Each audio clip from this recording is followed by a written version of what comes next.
días, queridos telepensantes. Ya es martes 8 de octubre. Ya saben, 7:30 de la mañana, listos para comenzar nuestro resumen de noticias. El primer resumen de noticias libertario, soberanista. Y vamos a comenzar con una buena noticia. Se los comenté ayer al finalizar el programa. Ya somos 70.000 telepensantes. Hemos crecido gracias a ustedes, gracias a que han sido parte activa de la batalla cultural. Han difundido nuestros programas, han mostrado interés por todo el contenido que nosotros les vamos entregando. Así que muchas gracias. Ojalá que sigamos creciendo. Somos más que 70.000 chilenos y entendiendo el preocupante contexto político que está viviendo nuestro país, debemos seguir trabajando y no bajar los brazos para llegar a más chilenos explicando cuáles son los procesos que estamos viviendo hoy. Procesos revolucionarios, como ustedes ya saben.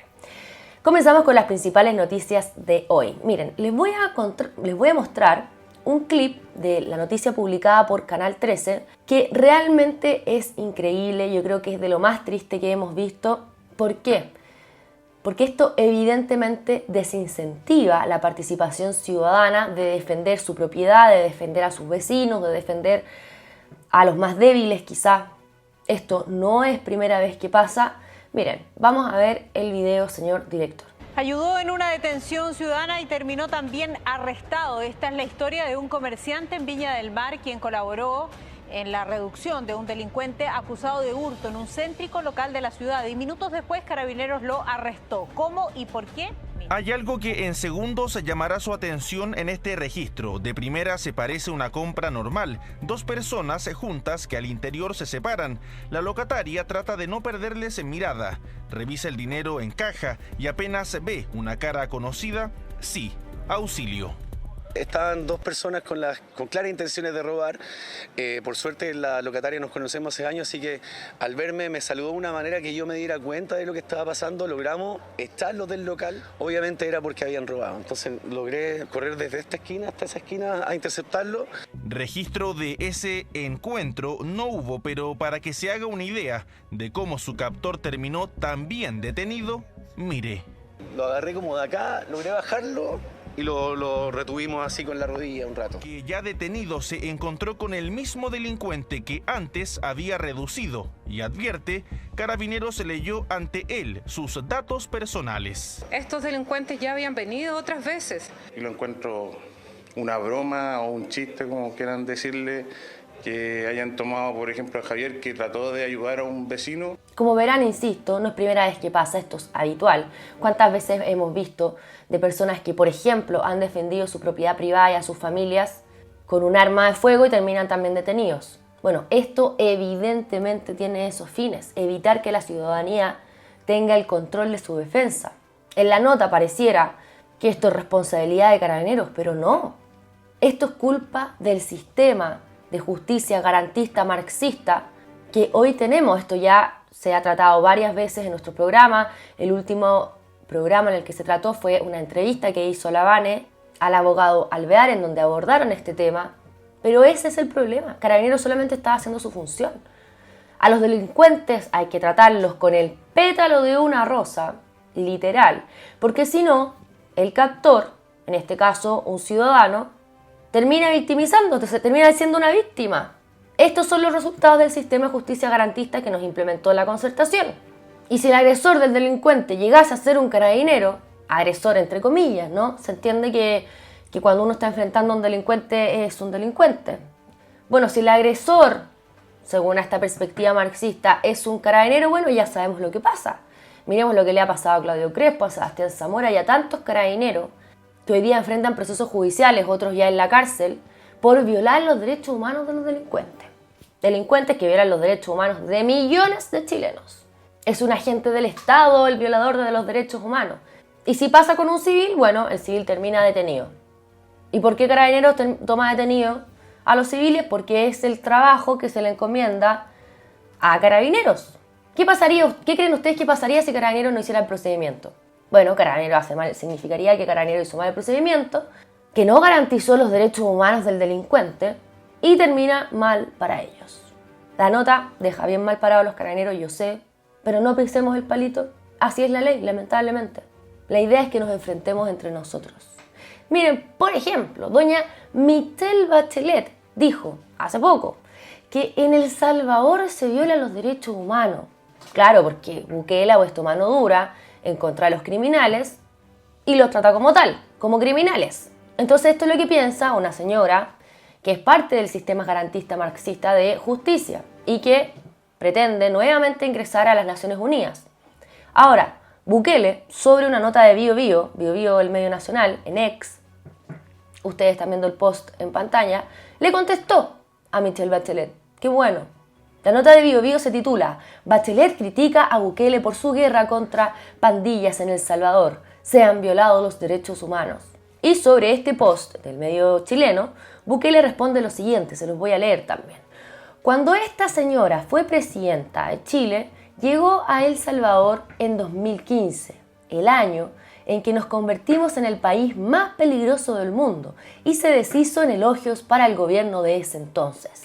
Ahora critica a El Salvador cuando somos el país más seguro del hemisferio occidental.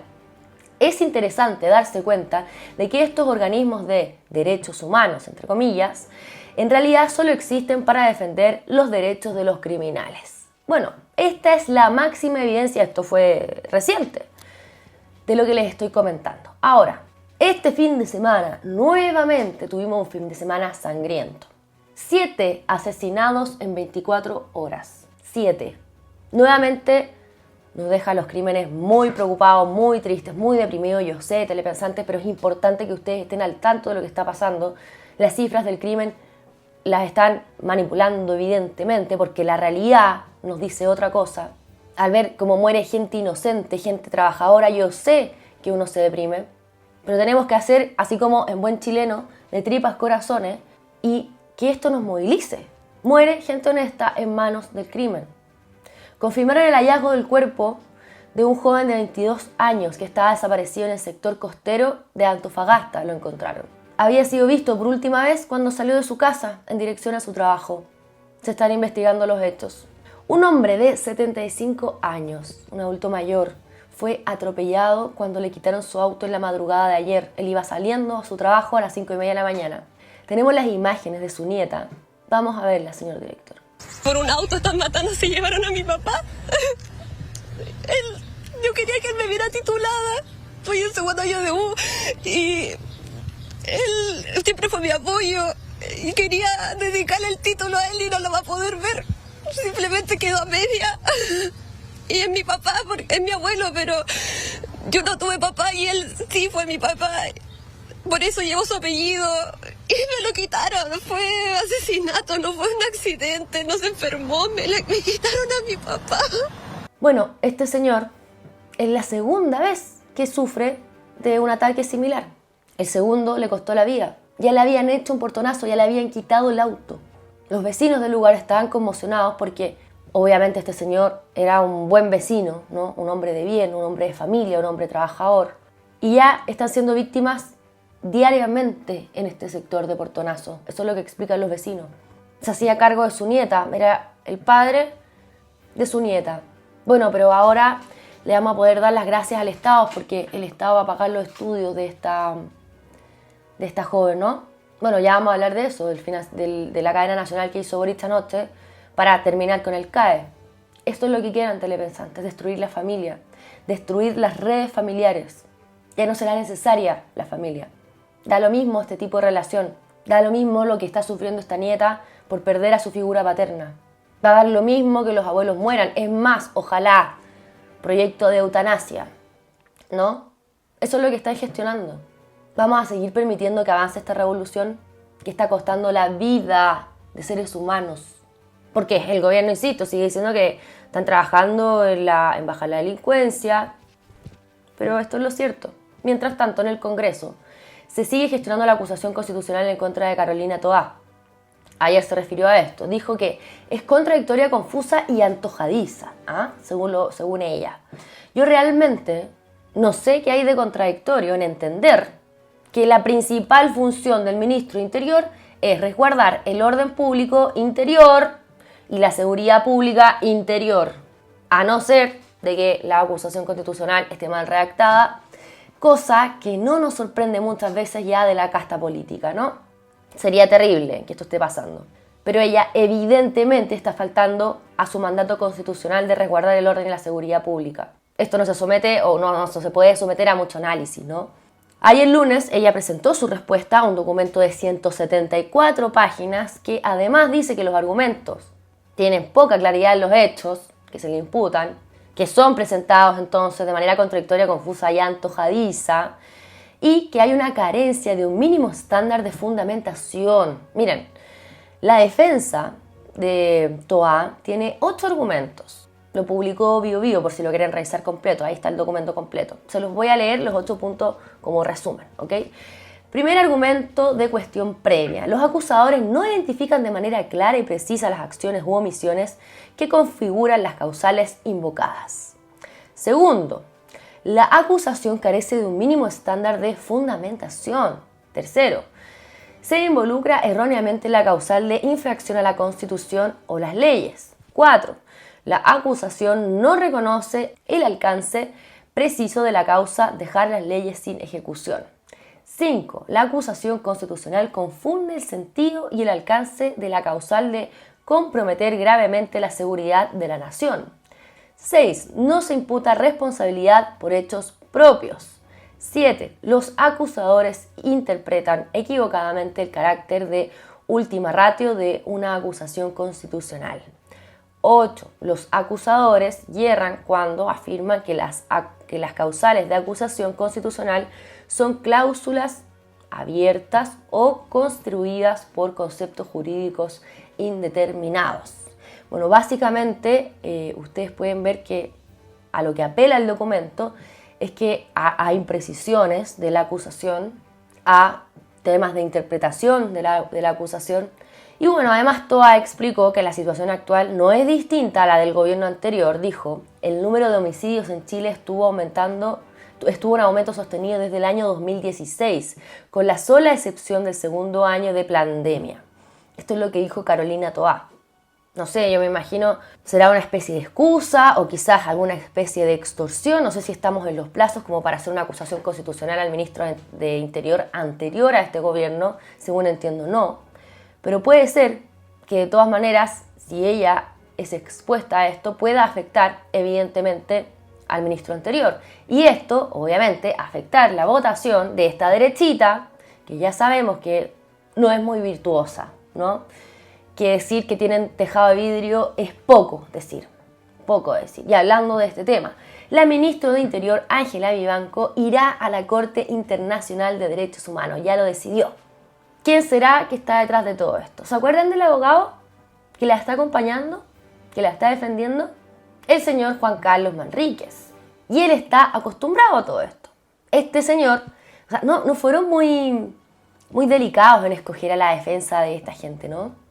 El señor Manríquez, que ha ido con Chaguán, de Renovación Nacional, a la Corte Interamericana, a la Haya, ¿no? A demandar a Israel por los crímenes de lesa humanidad en contra de Palestina. También defensor de Jadwe, también defensor de Ojeda, el exteniente venezolano que fue asesinado en nuestro país. Pero también defensor de Daniel Jadwe. Qué curioso, ¿no? Transversal. El señor Manríquez, hemos hablado mucho de él, esto es un pequeño resumen, pero este abogado figura mucho en la casta política. Curioso, ¿no? Recordemos que se les ocurre entonces inhabilitar a 62 diputados de la votación de la acusación constitucional en contra de Vivanco porque básicamente emitieron opiniones en contra de Vivanco por las redes sociales, específicamente en X. Imagínense el nivel. Según ellos, entonces el documento, las acusaciones constitucionales tienen un grave error, ya que además exceden el número de diputados que pueden presentarla. En este caso, no menos de 10 ni más de 20. Entonces, la presente acusación constitucional vulnera los estándares nacionales propios del principio de imparcialidad. Condenar la corrupción vulnera los principios de imparcialidad. ¿Se puede ser imparcial frente a la corrupción, me pregunto yo? ¿Se puede hacer esto? Si eso es lo que se está investigando en la Fiscalía, corrupción, delitos de corrupción, de tráfico de influencia. Bueno, veremos y les vamos obviamente a ir contando cómo se va desarrollando este tema de Hermosilla.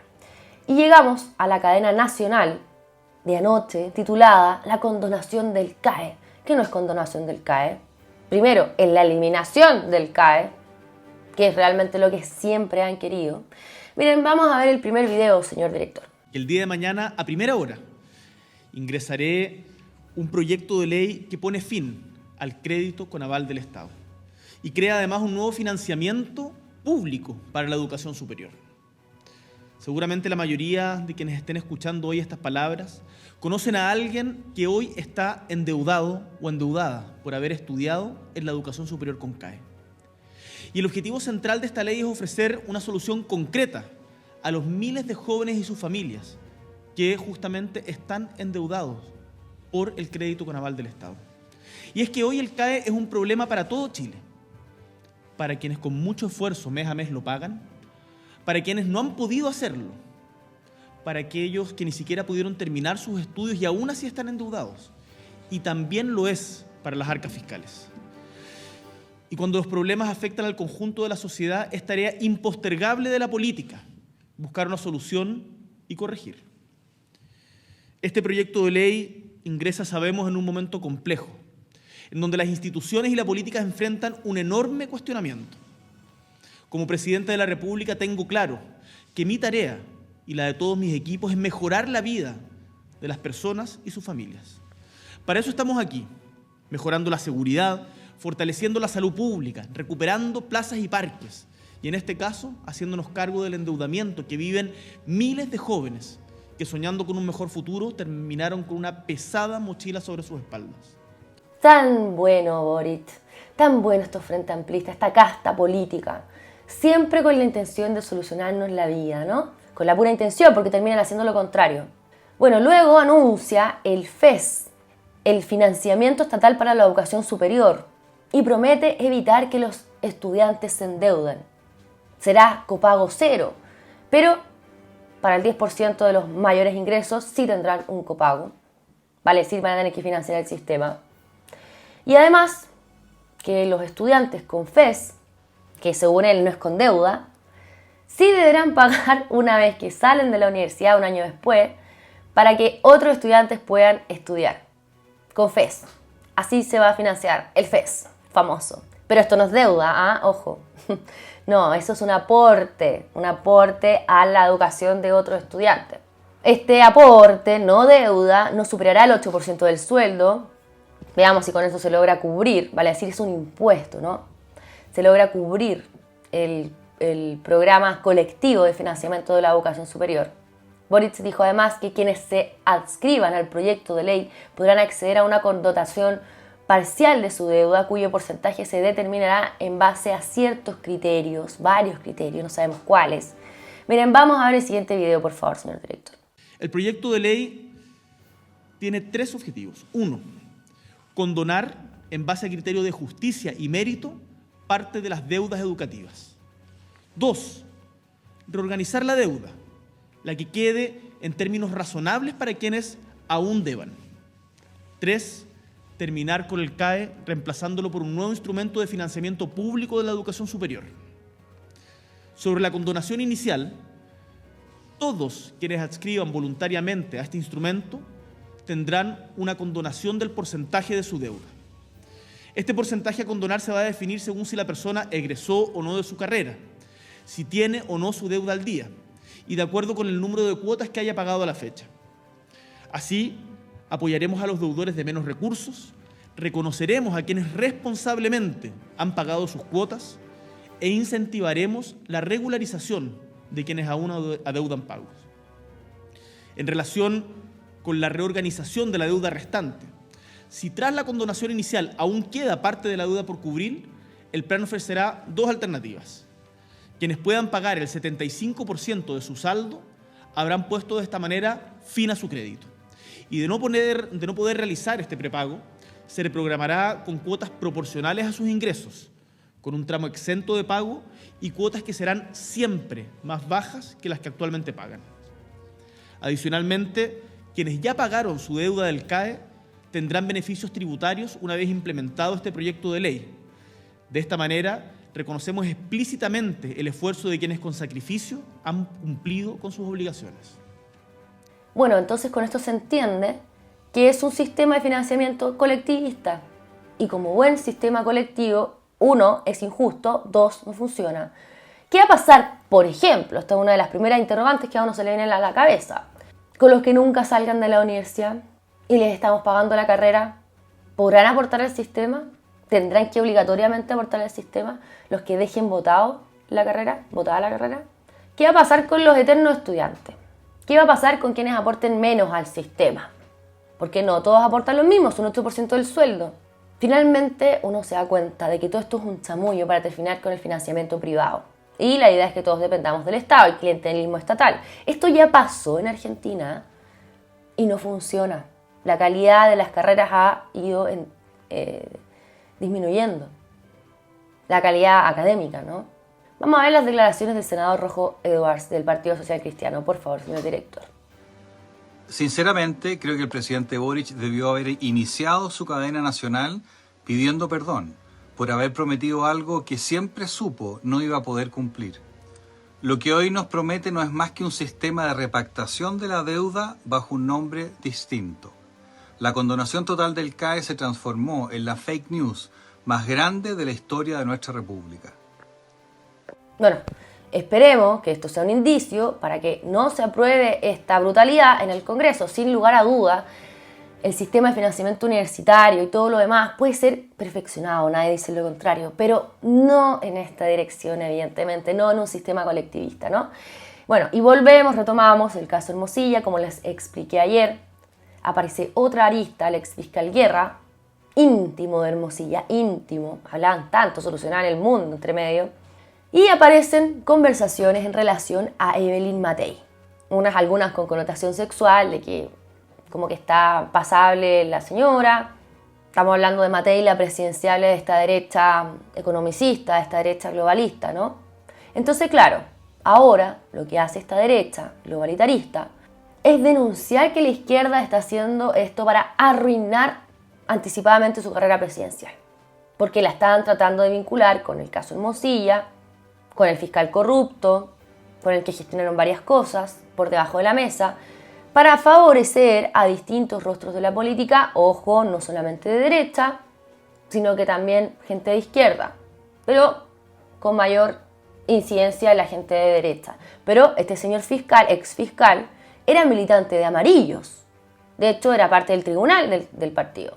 En el programa de ayer se los conté con más detalle, los invito a revisarlos. Y entonces, con todo esto, la derecha aparece acusando que esto es una operación política de la izquierda. Y sí, la verdad es que sí, en parte es eso.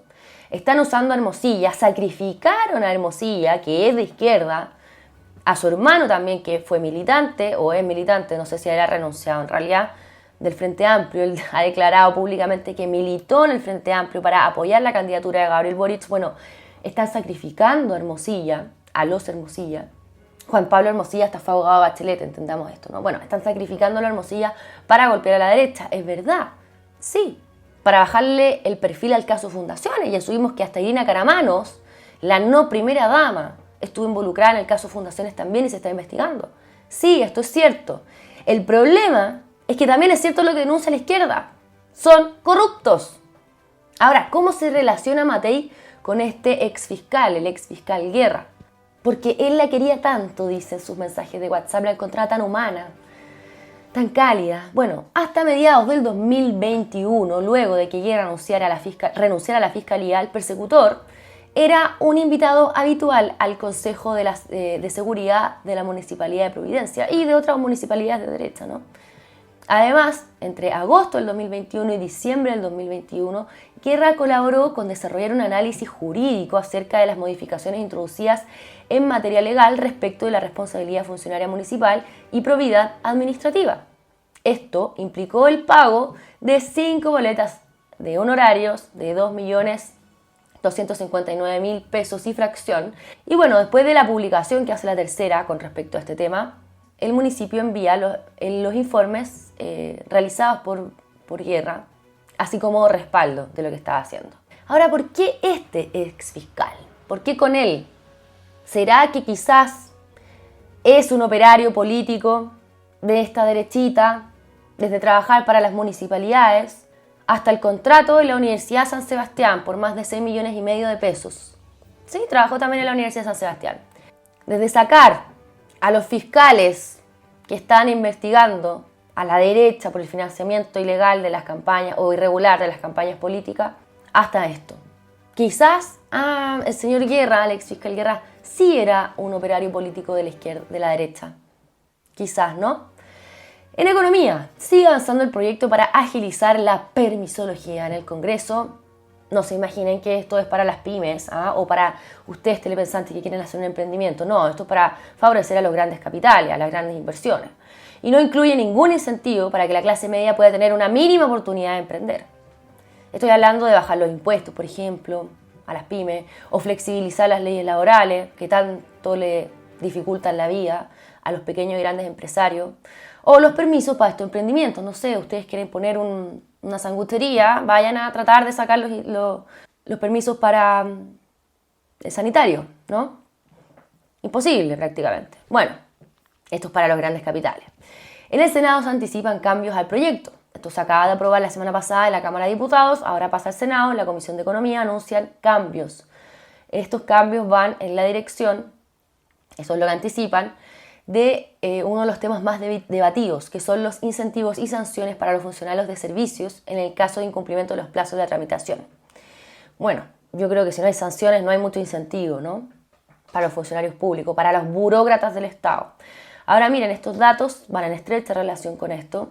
La inversión aprobada en septiembre sube un 50%, pero es la tercera más baja de los últimos 10 años. Los proyectos más grandes aprobados, todo esto aprobado desde la perspectiva ambiental, ¿ya? Los más grandes aprobados corresponden a energía fotovoltaica y eólica, encabezados por Parque Híbrido Pampas, proyecto que no sirve para nada. Para nada. O sea, estamos hablando de energía no renovable, no convencional, ¿ok? Que sabemos que lo único que hace es que nos siga subiendo la cuenta de la luz. Para eso nos va a servir. Básicamente esta noticia, publicada por La Tercera, explica cómo estos proyectos sobrevivieron a la evaluación de impacto ambiental. ¿Por qué? Porque evidentemente lo que pretende esta izquierda progresista, woke, es destruir las economías de las naciones. Y estos proyectos van en esa dirección.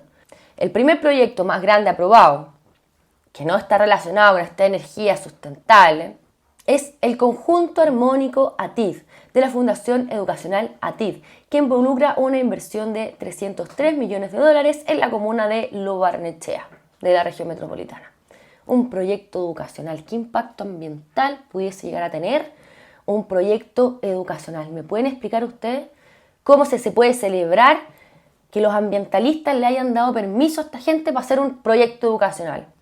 Ahora vayan a saber ustedes en qué consiste este proyecto educacional. Capaz que sea también ecosustentable. Bueno, con un cambio climático que no existe, seguimos avanzando en esta dirección. Con esto vamos a ir cerrando, queridos telepensantes. Recuerden, estos programas salen todos los días a las 7:30 de la mañana para que ustedes comiencen su día informados, para que se tomen un cafecito en la mañana o para quienes van camino al trabajo y quieren mantenerse actualizados en los temas más relevantes de nuestro país y no en el pan y circo que presentan los medios de comunicación tradicional para el pueblo. Les traje un videito, suscríbanse al canal, pongan la campanita para que les avise cada vez que subamos un video. Soy Claudia Ormeño para Esfera Pública. Nos vemos mañana. Chao, chao.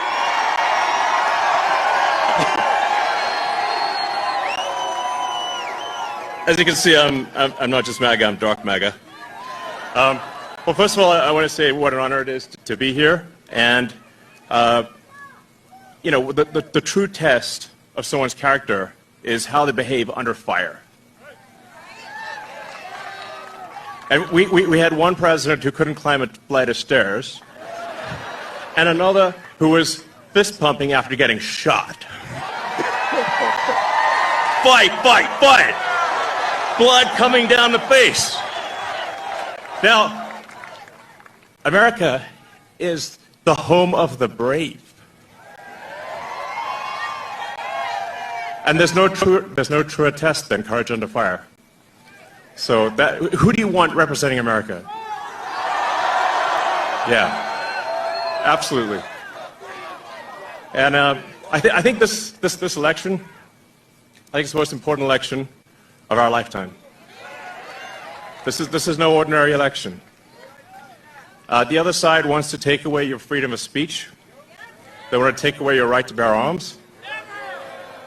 They want to take away your right to vote effectively. You've got 14 states now that don't require voter ID.